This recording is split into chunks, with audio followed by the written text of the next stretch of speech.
સાબરકાંઠા જિલ્લા પંચાયત સહિત 8 તાલુકા પંચાયતોમાં કોંગ્રેસના પંજાએ કમલને કચડી દીધું હતું અને કેબિનેટ પ્રધાનના ગઢમાં પણ ગાબડું પાડ્યું હતું. જોઈએ આ એક અહેવાલમાં. સાબરકાંઠા જિલ્લા પંચાયત ભાજપ શાસિત આ જિલ્લા પંચાયતમાં હવે આવશે કોંગ્રેસનું રાજ. 29મી તારીખે યોજાયેલી સ્થાનિક સ્વરાજ્યની ચૂંટણીના આજે પરિણામો જાહેર થયા હતા. તો ભાજપ માટે સાબરકાંઠાના આ પરિણામોએ ભૂકંપ સર્જી દીધો છે. સાબરકાંઠા જિલ્લા પંચાયતની 36 બેઠકોમાંથી 29 બેઠકો પર કોંગ્રેસે પંજો જમાવી દીધો છે.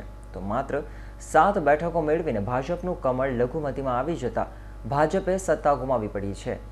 માત્ર આ જ નહીં, સાબરકાંઠા જિલ્લાની 8 તાલુકા પંચાયતોમાં પણ ભાજપનો પ્રકાશ થઈ ગયો છે. હિંમતનગર, તલોદ, પ્રાંતિજ, ઈડર, વડાલી, ખેડબ્રહ્મા, વિજયનગર અને પોશીના આ તમામ તાલુકા પંચાયતોમાં પણ ભાજપે સત્તાથી વિમુખ રહેવાનો વારો આવ્યો છે. જો નજર કરીએ તાલુકા પંચાયતમાં ભાજપ અને કોંગ્રેસે મેળવેલી બેઠકોની વાત કરીએ તો હિંમતનગર તાલુકા પંચાયતમાં કુલ 30 બેઠક છે, જેમાંથી ભાજપ 12, કોંગ્રેસ 17 તથા 1 અપક્ષને મળી છે. ઈડર તાલુકા પંચાયતમાં કુલ 28 બેઠકમાંથી 11 ભાજપ અને 17 કોંગ્રેસને મળી છે. વડાલી તાલુકા પંચાયતમાં કુલ 16 બેઠકમાંથી 4 ભાજપ, 11 કોંગ્રેસ અને 1 અપક્ષને મળી છે. ખેડબ્રહ્મા તાલુકા પંચાયતમાં કુલ 20 બેઠકમાંથી 7 ભાજપને અને 13 કોંગ્રેસને મળી છે. વિજયનગર તાલુકા પંચાયતની કુલ 18 બેઠકમાંથી 4 ભાજપ અને 14 કોંગ્રેસને મળી છે. પોશીના તાલુકા પંચાયતની કુલ 20 બેઠકમાંથી 8 ભાજપ અને 12 કોંગ્રેસને મળી છે. પ્રાંતિજ તાલુકા પંચાયતની કુલ 20 બેઠકમાંથી 7 ભાજપ, 12 કોંગ્રેસ અને 1 અપક્ષને મળી છે.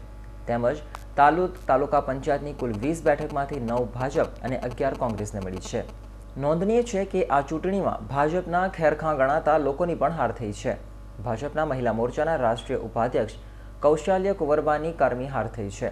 તો શિક્ષણ સમિતિના ચેરમેન અને હિંમતનગર તાલુકા પંચાયતના પૂર્વ પ્રમુખ રાજુ પંચાલની તથા સાબરકાંઠા જિલ્લા પંચાયતના કારોબારી સમિતિના ચેરમેન નરેન્દ્ર પટેલની પણ હાર થઈ છે. તો પ્રધાન રમણલાલ વોરાના ગઢમાં પણ ગાબડું પડ્યું છે. જો વાત કરીએ કોંગ્રેસની, તો કોંગ્રેસના ખેડબ્રહ્મા તેમજ વિજયનગરના ધારાસભ્ય અશ્વિન કોટવાલના યુવાન પુત્ર યશ કોટવાલ ચૂંટણી લડી રહ્યા હતા. તો પરવડ બેઠક પરથી તેમનો ભવ્ય વિજય થયો છે. નોંધનીય છે કે પાટીદાર અનામત આંદોલન અને ભાજપ સરકાર વિરોધી વાતાવરણને લીધે આ વખતે કોંગ્રેસને ભારે ફાયદો થયો છે. ભાજપ માટે આ વખતે એકમાત્ર આશ્વાસનરૂપ જો કંઈ રહ્યું હોય તો એ છે હિંમતનગર નગરપાલિકા. હિંમતનગર નગરપાલિકા ભાજપે જાળવી રાખી હતી. જોકે બેઠકોમાં તો આમાં પણ ભાજપને માર પડ્યો છે. નગરપાલિકાની 9 વોર્ડની 36 બેઠકમાંથી 27 ઉપર ભાજપનો ભગવો લહેરાયો હતો.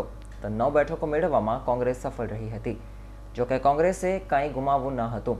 ભાજપે જીતને પણ નગરપાલિકામાં તો બેઠકો ગુમાવી છે. ત્યારે સાબરકાંઠા જિલ્લા પંચાયત અને તાલુકા પંચાયતોમાં સત્તા કરવા ટેવાયેલી ભાજપને વિરોધ પક્ષ તરીકે બેસવાની ફરજ પડી છે. ત્યારે ભાજપના કોઈ કાર્યકરો શરમના માર્યા કે પછી બીજા કોઈ કારણોસર જોવા મળતા ન હતા. Deepaksinh Rathod, S9 news, Himmatnagar.